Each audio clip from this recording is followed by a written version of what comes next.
नमस्कार, India news Madhya Pradesh Chhattisgarh देख रहे हैं आप। मैं हूं आपके साथ पराग गुप्ता। बड़ी बहस छत्तीसगढ़ में आपका स्वागत है।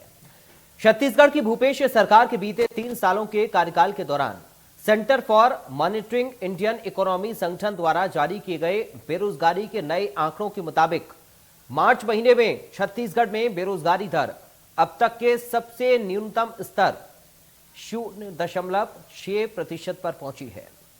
सबसे कम बेरोजगारी दर वाले राज्यों में छत्तीसगढ़ देश में अव्वल है। मार्च में ही देश में बेरोजगारी दर 7.5% रही। Centre for monitoring Indian economy संगठन द्वारा जारी आंकड़े के बाद कांग्रेस बीजेपी के बयानबाजी तेज हो गई है। एक और कांग्रेस का कहना है कि राज्य सरकार की नीतिगत फैसले और बेहतर कार्य प्रबंधन से लगातार युवाओं को रोजगार के अवसर उपलब्ध हो रहे हैं, जिससे कि राज्य की बेरोजगारी दर में लगातार गिरावट आ रही है। एक और बीजेपी का कहना है कि छत्तीसगढ़ शराबगढ़ में तब्दील हो गया है। बेरोजगारी इतनी बढ़ गई है कि बेरोजगार अब नशे में डूब गए हैं। लोगों को नौकरी से निकाला जा रहा है। बेरोजगारी कम करने की बात कर रहे हैं, जबकि बेरोजगारी छत्तीसगढ़ में बढ़ रही है। जो आंकड़े दिए हैं उनमें भ्रम है। ऐसे में सवाल यह है कि छत्तीसगढ़ में सबसे कम बेरोजगारी दर पर विपक्ष को दर्द क्यों? आज इसी मुद्दे पर करेंगे चर्चा। हमारे साथ एक खास पैनल भी जुड़ेगा, लेकिन उससे पहले सरकार और विपक्ष का क्या कहना है वो सुनिए। कांग्रेस सरकार की नीतियों का परिणाम है कि आज छत्तीसगढ़ की बेरोजगारी दर देश में सबसे कम है। छत्तीसगढ़ की बेरोजगारी दर 0.6% है, जबकि देश की बेरोजगारी दर 7% से भी अधिक है। इस उपलब्धि के लिए कांग्रेस पार्टी मुख्यमंत्री को, कांग्रेस की सरकार को बधाई देती है। निश्चित तौर पे जो योजनाएं छत्तीसगढ़ में बनाई गई उसका परिणाम है कि आज छत्तीसगढ़ के युवाओं को, छत्तीसगढ़ के लोगों को भरपूर मात्रा में रोजगार मिल रहा है। ऐसे समय जब देश में रोजगार का संकट है, उस समय छत्तीसगढ़ की बेरोजगारी दर देश में सबसे कम होना भूपेश बघेल की सरकार की एक बड़ी उपलब्धि है। बयान में बहुत विरोधाभास है। वो गुजरात का स्टैटिस्टिक दे रहे हैं, छत्तीसगढ़ का दे रहे हैं। वस्तुतः छत्तीसगढ़ को शराबगढ़ में तब्दील कर दिया गया है। बेरोजगार शराब पी रहे हैं और सूखा नशा कर रहे हैं। कानून व्यवस्था ध्वस्त है और लोगों को रोजगार नहीं मिल रहा है। आप यहाँ पर धरना स्थल चले जाइए, लोगों को नौकरी से निकाला जा रहा है। चुनाव के पहले सरकार ने कहा था संविदा कर्मचारियों को कि हम परमानेंट करेंगे, वो परमानेंट भी नहीं किया जा रहा है। और ये जो तथ्य दिया जा रहा है, ये जो आंकड़े दिए जा रहे हैं, इस आंकड़े में बहुत भ्रम है और राज्य सरकार में बहुत बेरोजगारी है। और इसके ऊपर से जिन लोगों को कोरोना काल में लिया गया था, तो रिएक्शंस आपने सुन लिए। हमारे साथ 3 खास मेहमान हैं, सीधा आपको परिचय कराऊंगा। कांग्रेस पार्टी से प्रवक्ता अंशुल मिश्रा है। अंशुल मिश्रा जी, आपका स्वागत है। भारतीय जनता पार्टी से नेता मनीष राय हैं। मनीष राय जी, आपका स्वागत है। और हमारे साथ अर्थशास्त्री हैं डॉक्टर तपेश गुप्ता। तपेश गुप्ता जी, आपका स्वागत है। सबसे पहले अंशुल मिश्रा जी, शुरुआत आप ही से करना हूं। बेरोजगारी कम हुई है छत्तीसगढ़ में? बेशक बेरोजगारी तो छत्तीसगढ़ में कम हुई है। इसको सीएमए की डाटा को हम और आप मिलकर नकार नहीं सकते। और बेरोजगारी तो छत्तीसगढ़ में कम हुई है। और बेरोजगारी कहां बढ़ी है? संपूर्ण हिंदुस्तान में बढ़ी है। 8.1 पर हम रूरल में लाइज कर रहे हैं और अर्बन में 7.2 हम लाइज कर रहे हैं। ये हिंदुस्तान की परिपाटी पे नजर आ रहा है। और 0.6 पर हम यहाँ पर छत्तीसगढ़ में लाइज कर रहे हैं। तो ये सीधा सीधा उदाहरण है और सीधा सीधा प्रूफ है कि हमारे छत्तीसगढ़ में जो बेरोजगारी है वो बहुत कम हुई है। और बेरोजगारी कम होने का सीधा सीधा इफेक्ट युवाओं पर पड़ा हुआ है। और बेरोजगारी दर को कम करना कोई बहुत बड़ा सा पुराण पढ़ने के बराबर नहीं है महोदय, मैं मानता हूं। सजगता और सत्यता के साथ काम करने वाला जो भी सरकार होगी वो उसके राज्य में बेरोजगारी दर कम होगी। क्योंकि आज भी हमारा जो हिंदुस्तान होता है वह कहीं ना कहीं गांव में बसता है। गांव की इकोनॉमी अर्थात रूरल इकोनॉमी को अगर जब हम आगे बढ़ाते हैं, जो कि पिछले 3.5 वर्षों में हमारी सरकार ने बढ़ाने का प्रयास किया है और काम कर रही है उसके ऊपर, तो जैसे ही गांव की इकोनॉमी को हम आगे बढ़ाते हैं तो वो कहीं ना कहीं वो इफेक्ट शहरों पर भी दिखता है और कहीं ना कहीं देश पर भी दिखता है। लेकिन वारे मोदी सरकार हमारे देश के जो हुक्मरान है, जो डिक्टेटरशिप की क्वालिटी पर करते हुए नजर आते हैं और 2 करोड़ प्रतिवर्ष रोजगार देने का वादा करने वाले ऐसे हमारे हुक्मरान, उनको यह चीज पता नहीं क्यों समझ में नहीं आती। वो शायद ये लगता है कि जो हमारी देश की वित्त मंत्री है मोहतरमा, जिसको हम और आप सब जानते हैं, वो जो प्याज नहीं खाती हैं, वो सकता है वो सिर्फ यही देखते रहते हैं कि मैडम प्याज कब खाती है और मैडम प्याज कब नहीं खाती है। इसलिए आज देश की हालत इस तरफ जा चुकी हुई है। एक जमाना हुआ करता था पराग जी, मैं बहुत छोटी सी बात बता देना चाहता हूं कि 1991 में हिंदुस्तान के पास सिर्फ 15 दिन की इकोनॉमिकल प्रोसेस बची हुई थी, मतलब 15 दिन का पैसा हमारे पास बचा हुआ था। और मनमोहन सरकार को हाथ में या कमान थामी गई थी, तो वो एक जमाना ऐसा भी आ गया था कि संपूर्ण विश्व जगत में हमारे देश की इकोनॉमी तृतीय स्थान पे, जी हां, तृतीय स्थान पर पहुंच गई थी। आज वह जमाना आ चुका है कि हिंदुस्तान आज गर्त में जा चुका है, इसलिए हिंदुस्तान की जीडीपी है वो -2.10 पर लाइज करती हुई नजर आ रही है। तो ये हमारे और किसी के आंकड़े नहीं है, सरकार के आंकड़े हैं। बेरोजगारी दर सरकारी आंकड़ों द्वारा पिछले 7.5 वर्षों में छुपाया गया है। इसको आप और हम क्या मानेंगे? बीजेपी प्रवक्ता इसका सीधा सीधा जवाब देंगे। ऐसी मैं उम्मीद करता हूं, अगर वो बीजेपी के प्रवक्ता होंगे, अंधभक्त नहीं होंगे और राष्ट्रभक्त होंगे तो। मनीष राय जी, आपके नेता कह रहे हैं कि गड़बड़ है लिस्ट में, क्या गड़बड़ है रिपोर्ट में?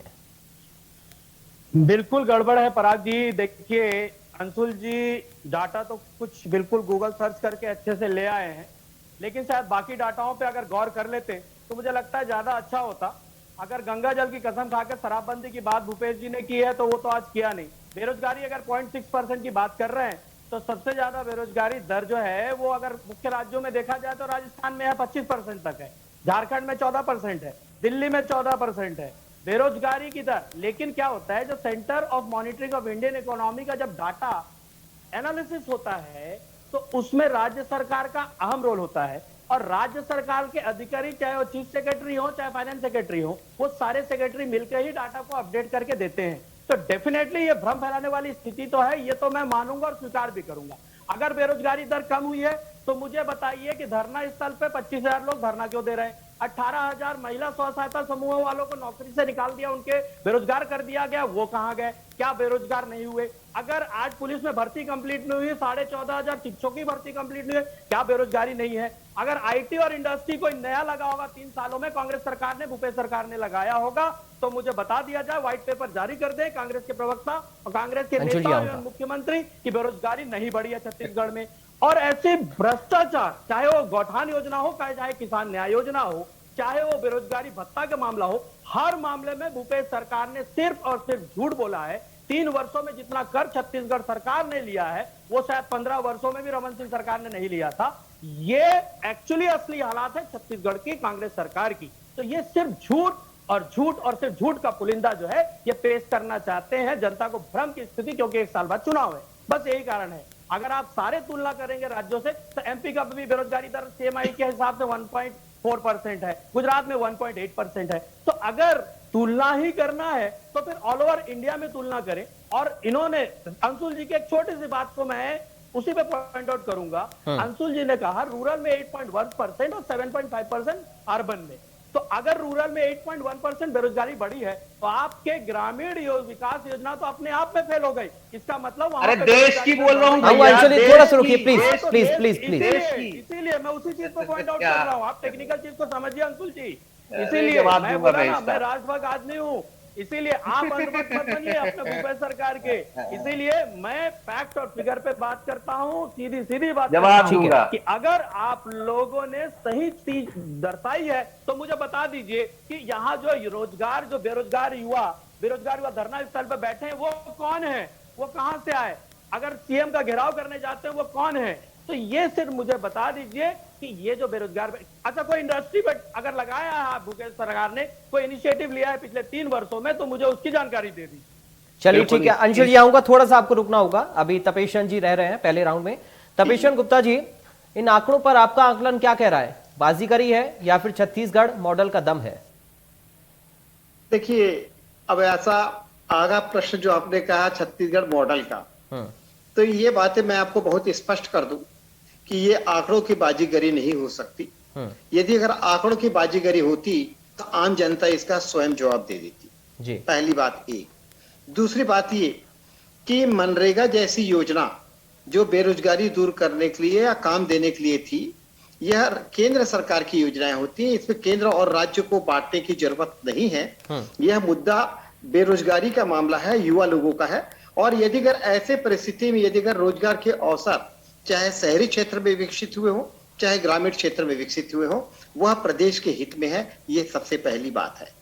दूसरी बात, राज्य सरकार ने कई सारी योजनाएं गौधन योजना के अंतर्गत जो प्रारंभ की, निश्चित तौर पे हमने भी बाजार सर्वे किया था, उसके बाद कई अन्य चैनलों में बच्चों को आमंत्रित किया गया, डिस्कशन हुआ, तो उन्होंने ये बताया कि कई योजनाएं सरकार की चल रही है जिसमें लोग प्रतिभागी के रूप में जा रहे हैं और अपनी आय प्राप्त कर रहे हैं। इससे रोजगार के अवसर में वृद्धि हुई है। बात यह है कि हम अपने सरकार को किस तरीके से उपयोग में लाते हैं। हम अपनी सरकार को और जनता को अगर सहानुभूति पूर्वक, सहजता और सरलता से बिना तकलीफ के उन तक पहुंचने का अवसर देते हैं जहां पे वो रोजगार हासिल कर सके तो ज्यादा उचित होगा। यहाँ पे कोरोना के बाद की स्थिति यह बनी कि यहाँ जो सर्वाधिक प्रतिशत काम करने वाले व्यक्तियों के बाहरी लोगों की थी। यहाँ के कुशल श्रमिक भी बेरोजगार की तरह घुमा करते थे, अर्ध बेरोजगारी की स्थिति में थी। जब पलायन हुआ तो लोग बाग कोरोना काल में जब राज्य से बाहर गए तो यहाँ के लोगों को अवसर मिला, और सबसे बड़ी बात यह है, यह अवसर मिलने से यहाँ के श्रमिकों ने उस अवसर को चूका नहीं, उसको भुनाया और उसके आगे बढ़ने की कोशिश की। इसका परिणाम यह हुआ, सकारात्मक परिणाम आया और रोजगार के अवसर बढ़े, हर हाथ को काम मिलने की स्थिति पहुंच गई है। लोग बाग अब मेहनत करना सीख रहे हैं। अब जहां तक बात नशाबंदी और ये है, ये एक दूसरा बिंदु होगा। मैं सिर्फ अपना ध्यान रोजगार के अवसरों पर करता हूं। हाँ, यह बात अवश्य है कि शासकीय रोजगार के, या कहा जाए कि नौकरी के अवसर, बेरोजगारी या रोजगार और नौकरी दोनों में अंतर है। नौकरी सरकार ने जितनी अधिकतम कोशिश हो सकती थी उसमें पहल करके, चीजों को लिबरल करके, फाइनेंस से अप्रूवल वगैरह जल्दी जल्दी दिला के जो पहल की है उसमें कई भर्तियां हुई हैं, कई नियुक्तियां हुई हैं और वो चीज प्राप्त हुई है। लेकिन इसमें एक ही असंतोष का विषय है, जो हमने स्टाइपेंड के नाम पे 3 वर्षों की चीजें ला दी, उससे थोड़ा सा असंतोष है नौकरी में आने वालों में। वो भी मैं समझता हूं कि वित्तीय संकट था, इसका सरकार की है, 1 साल 2 साल बाद उसको विड्रॉ करके उसको रेक्टिफाई कर लेगी, वो कोई बड़ी समस्या नहीं है। पर हाँ, एक बात तो यह है कि रोजगार के अवसर ग्रामीण क्षेत्र में बढ़ने से औसतन तौर पर जब गांव का मजदूर गांव में ही नौकरी पा रहा है या उसको कुछ रोजगार मिल जा रहा है। देखिए, एक व्यक्ति अभनपुर से आके नौकरी रायपुर में करता है, फिर वापस अभनपुर जाता है, उस बीच का जो खर्चा होता है उससे बचने के लिए उससे कम दर पर यदि अगर वो अभनपुर पर काम कर रहा है तो रोजगार हासिल हो रहा है, ये बड़ी उपलब्धि होती है।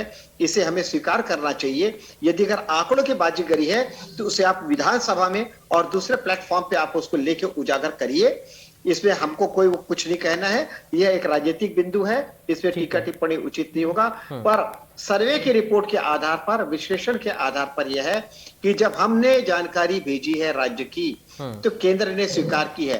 केंद्र ने ऐसे ही स्वीकार कभी भी किसी भी आंकड़ों को नहीं किया है। उनके भी अपने आर्थिक सर्वे के बिंदु होते हैं, आधार होते हैं, जिससे बैंकिंग कॉर्पोरेशन होते हैं, पोस्ट एंड टेलीग्राम के जो डिपॉजिट्स वाली जो है सेक्शन है पोस्ट ऑफिस है, ये भी होते हैं, ये उसके साक्ष्य प्रस्तुत करते हैं।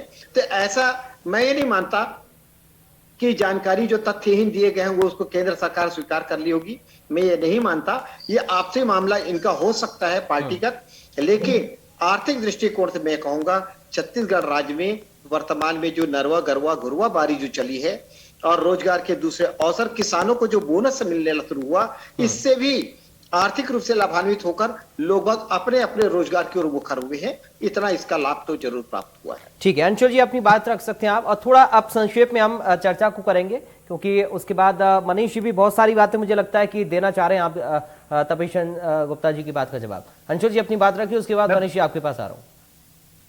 जी मैं महोदय आपको यह बता देना चाहता हूं कि 3 प्रकार के हिंदुस्तान में लोग पाए जाते हैं, एक अल्पज्ञानी, एक महाज्ञानी और एक परम ज्ञानी। जो अल्पज्ञानी की जो कला होती है ना, उसे ही अंधभक्त कहा जाता है। अब तय ये करना है कि कौन अल्पज्ञानी और एक परम ज्ञानी है। मैं बता देना चाहता हूं कि भैया ने अभी बहुत अच्छी बात कही कि जो CIMA के डाटा है ना उसके साथ छेड़छाड़ हुई है। भैया को इसी न्यूज चैनल के माध्यम से मैं कह देना चाहता हूं कि आज न्यायालय का मार्ग प्रशस्त है, हम लोकतंत्र में रहते हैं, आप वहां चले जाइए, खिलाफ में खड़े हो जाइए, लेकिन आरोप सिर्फ आप लगाएंगे क्योंकि आपको पता है कि सत्यता क्या है। अब तीसरी बात, भैया ये कहते हैं यह स्वतंत्र एजेंसी नहीं है, तो स्वतंत्र एजेंसी का आंकड़ा मैं बता देना चाहता हूं। EPFO तो स्वतंत्र एजेंसी है ना महोदय। स्वतंत्र एजेंसी ने यह कहा है कि के हिंदुस्तान में पिछले 2 वर्षों में 17,000 लोगों, माफ कीजिए 17 करोड़ लोगों ने नौकरियां छोड़ी हैं, उसको भरने का काम मोदी सरकार कर दे तो बहुत सारा काम हो जाएगा। और 23.5 लाख रिक्त पद आज भी हिंदुस्तान में खाली पड़े हैं, उसको भरने का काम मोदी सरकार कर ले तो मामला भी सेट हो जाएगा। लेकिन क्या है, भक्ति का आलम है। और बहुत इंपॉर्टेंट बात जो मेरी गंगा मैया से हर बार ये छद्मवाद की राजनीति करने वाले जोड़ते हैं, इसका मैं पुरजोर तरीके से विरोध करता हूं कि मैं अभी मेरे हाथ में, मैं गांव का व्यक्ति हूं, मेरे हाथ में है लोटा है, मैं इसकी कसम खाकर कहता हूं गंगा मैया इसके अंदर विराजमान है कि हमने कभी भी शराब को गंगा मैया से जोड़ने का काम नहीं किया है। तो कम से कम अपने आरएसएस में यह जरूर बता देना कि गंगा मैया से हमारी अस्मिता है तो उसको शराब के साथ जोड़ने का काम नहीं किया होगा। हाँ, शराबबंदी को लेकर हमने बात कही थी, उसके लिए हम परिपक्व हैं। आने वाले समय में बहुत निकटतम भविष्य में शराबबंदी भी होगी। और ये कौन है शराबबंदी की बात करने वाले, जिन्होंने यह कहा था कि सरकार को शराब बेचना चाहिए, और इन्हीं के कई गणमान्य विधायकों ने ऐसे करके ताली बजाई थी संसद भवन में, माफ कीजिए विधानसभा भवन में। ये वहीं उसी पार्टी के प्रणेता हैं। तो कम से कम पहले आप अपने गिरबान में झांकिए। और मेरी गंगा मैया को आज के बाद पूरी बीजेपी को चेता देना चाहता हूं, शराब से जोड़ने का काम बिल्कुल न करिए महोदय, नहीं तो आने वाला वक्त भारत की अस्मिता की लड़ाई में आपके खिलाफ में खड़ा होगा महोदय। ठीक है मनीष राय जी, बाकी राज्यों के जो डेटा हैं वो आपको सही लगते हैं, छत्तीसगढ़ के डेटा में ही गड़बड़ी आपको नजर क्यों आती है? इसलिए क्योंकि छत्तीसगढ़ हमेशा से जो मुख्यमंत्री हैं वो झूठ बोलते आए हैं, चाहे वो कोरोना के समय में वैक्सीनेशन का मामला हो, चाहे वो ऑक्सीजन सिलेंडर भेजने का मामला हो, हर मामले में केंद्र सरकार को आरोप करके झूठा साबित करना, चाहे वैक्सीनेशन को छुपा देना, गायब कर देना, ये षड्यंत्र हमेशा से छत्तीसगढ़ सरकार ने किया है। इसीलिए हमको पूरा विश्वास है कि आंकड़ों में फेरबदल हुआ है। अब मैं अंशुल जी की कुछ बातों का जवाब दे देता हूँ। न्यायालय चले जाओ सर, न्यायालय चले जाओ। आपको नहीं टोका, आप मेरी बात न्यायालय चले जाइए। आपने हमारे नेता को झूठा कहा है तो मैं कहता हूँ न्यायालय चले जाइए, धरना दे दीजिए, लोकतंत्र में है आप। ठीक है, आपने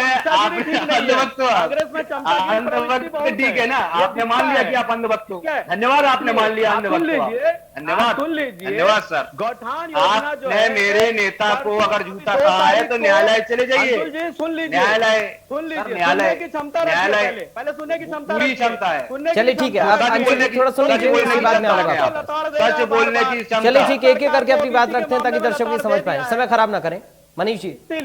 इसीलिए हाँ, इसीलिए मैं बोल रहा हूं कि भाई भूपेश सरकार को ऑलरेडी हाईकोर्ट ने इतनी बार लताड़ लगाई है, फिर भी इनको शर्म नहीं है और हर बार झूठ बोलते हैं।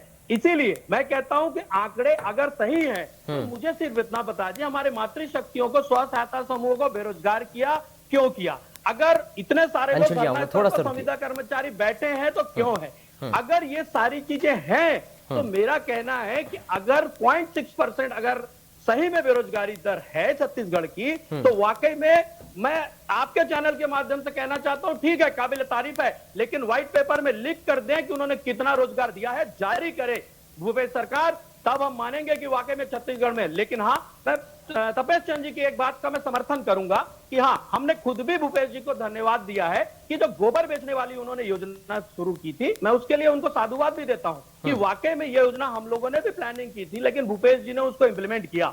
लेकिन क्या उसमें भ्रष्टाचार को पकड़ा? आज गौ माता रास्ते में बैठी हुई है, 2 तारीख को मेरे पास फोटो है, मैंने खुद डाले हैं कि गौठान योजना फेल है, 20 लाख का भ्रष्टाचार हो रहा है गौठान में और गौ माता रास्ते में बैठी हुई है। ठीक है, चलिए बाकी योजनाओं पर भी हम जिक्र कर लेंगे, लेकिन मनीष जी एक सवाल मेरा है, तपेश चंद जी कह रहे हैं कि कोई भी आंकड़े केंद्र सरकार ऐसे एक्सेप्ट नहीं कर लेती है, उनका अपना भी आकलन होता है, उनकी भी एजेंसियां होती है, वेरिफिकेशन होता है। मेरा भी पराग जी वही कहना है, वेरिफिकेशन होता है, जांच एजेंसी होती है, जब उसमें लगता है डाउट है तो केंद्र सरकार फिर उसको वेरीफाई करवाती है। जैसे स्वच्छता के आंकड़े में आपको याद होगा, पराग जी मैं याद दिलाना चाहता हूं, मैंने खुद देखा है 4 अधिकारी अच्छे जगह में जाके स्वच्छता के आंकड़े लेके चले जाते थे, लेकिन बाद में उसको वेरीफाई किया केंद्र सरकार ने कि वाकई में वो सच है कि नहीं, पूरा कॉलोनी गंदा है, पूरा शहर गंदा है, लेकिन 4 जगह दिखा के आपने आंकड़े बना दिए और आपका शहर बहुत साफ स्वच्छ हो गया। यही भ्रम फैलाने की स्थिति जनता के सामने की जाती है, जो भूपेश सरकार ने की है। ठीक है, अंशुल जी एक बहुत छोटा कमेंट चाहूंगा। देखिए सर, मैं एक चीज कहना चाहता हूँ, जी आंकड़ों की जहां तक बात है, आंकड़े जो है हमेशा केंद्र और राज्य जब उचित समझते हैं तभी प्रकाशित करते हैं, और प्रकाशन के पश्चात यदि अगर आंकड़ों के संदर्भ में संदेह होता है तो जांच होती है, और ये जांच का इनको इतने आसानी से पता नहीं चलेगा। राज्य सरकार और केंद्र सरकार के संयुक्त प्रयासों से तथ्यों को पटवारी से लेके कलेक्टर तक के लोगों से पुनः समन्वय करते हुए जानकारी इकट्ठी कर ली जाती है। पहले भी लोगों ने गलत तरीके से पुरस्कार लिया, जब भंडा फूटा तो उनके खिलाफ कार्रवाई हुई। तो ये चीजें की आंकड़े गलत हैं, ये कहना आज के समय में किसी भी प्रशासकीय अधिकारी की हिम्मत नहीं है कि वो गलत जानकारी दे, क्योंकि उसे मालूम है बाद में अगर जानकारी गलत निकली तो उसके ऊपर ही गाज गिरेगी और वही प्रताड़ित होगा। इस कारण मैं ये नहीं मानता कि कोई प्रशासकीय अधिकारी इतने जल्दी किसी राजनीतिक प्रभाव में आके आंकड़ेगत जानकारी जो है वो गलत प्रस्तुत करे। ठीक है, चलिए आप समय नहीं है। अंशुल जी, एक बहुत छोटा कमेंट आपका चाहूंगा। बाकी योजनाओं पर एक सवाल मनीषी का था, उन पर भी काम करिए। और जो लोग रोजगार मांग रहे हैं वो कौन है? सर मैं बिल्कुल 20 सेकंड में इसको पूर्ण करूंगा। रोजगार और नौकरी में अभी गुप्ता जी ने इस चीज को अंतर स्पष्ट कर दिया। दूसरी बात, भैया ने अभी मनीष जी ये कह रहे थे कि इसका वेरिफिकेशन होता है, तो इसका वेरिफिकेशन सर ऑलरेडी हो गया, तभी ये प्रकाशक में है। और अगर उसके बाद भी अगर आप अंधभक्त होने के नाते इस चीज को नकार रहे हैं, तो आपके पास माननीय उच्च न्यायालय का रास्ता पुस्तक से आप जाइए ना, इतने बड़े युवा संगठन है, उनको लेकर जाइए। लेकिन आप नहीं जाएंगे क्योंकि आप देशभक्त और अंधभक्त में फंस जाएंगे। और अंधभक्त में मोदी जी की भक्ति जैसे आप पिछले 7 वर्षों से कर रहे हैं वैसे ही करेंगे। लेकिन मैं आपको बता देना चाहता हूं, भूपेश था तो भरोसा था, भूपेश है तो भरोसा है, और भूपेश रहेगा तो भरोसा रहेगा। आने वाला समय हिंदुस्तान का रहेगा, आने वाला नहीं। ठीक है, चलिए ठीक है। अब आज चूंकि समय आज हमारे पास इतना ही है, इसलिए आप तीनों से मैं अब अलविदा चाहूंगा। बहुत शुक्रिया अंशुल जी, मनीष जी, तपेशन जी, आप सभी का आज की चर्चा का हिस्सा बनने के लिए। बेरोजगारी दर 0.6%, और इस पर छत्तीसगढ़ के मॉडल का जिक्र कांग्रेस पार्टी के नेता कर रहे हैं। आंकड़ों की बाजीगरी का जिक्र बीजेपी के नेता भी कर रहे हैं। लेकिन सवाल वही है कि अगर हम जमीनी स्तर पर काम कर रहे हैं युवाओं के लिए तो ये बेहतर है, और इसको आगे बढ़ाने के लिए और कैसे हम प्रयास कर सकते हैं, इस पर और काम करने की आवश्यकता है।